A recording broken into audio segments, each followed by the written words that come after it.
Hello everyone, আসসালামু আলাইকুম। কী অবস্থা সবার? আশা করি সবাই ভালো আছেন। তো এই যে দেখেন আজকের যে বিকালকের যে ভিউটা কেমন লাগতেছে বালাগঞ্জের শীতলপাচির দেশ বালাগঞ্জের হাওর এলাকা। তো অনেক সুন্দর একটা ভিউ আর কি। ওই যে আমার মামু আছে সামনে, আর ওইখানে আরও সবাই আছে আর কি। তো আসছিলাম মূলত এইখানে একটা বিয়ের প্রোগ্রামে।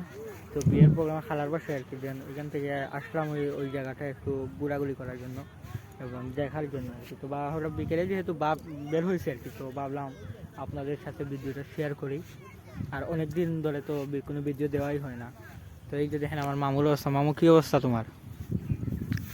বিন্দাস লাগে হ্যাঁ। পরিবেশ পরিবেশগুলা এই যে এখন যেহেতু গাইজ বৈশাখ মাস চলতেছে, তো বৈশাখের দান আর কি সবাই তুলতেছে। আপনি যেদিক দিয়ে এই চোখ যাবে না কেন, এই যে দেখেন সবাই সবার কাজে ব্যস্ত, দান তুলতে ব্যস্ত আর কি, নাকি মামু? আর তো ভিউটা কেমন লাগলো আপনাদের মাঝে একটু কমেন্টস করে মাধ্যমে জানাবেন। দেখা হবে নেক্সট কোনো ভিডিওতে, কোনো শর্টস, আবারও কোনো শর্টস ভিডিওতে দেখা হবে। ততক্ষণ ভালো থাকুন। আসসালামু আলাইকুম।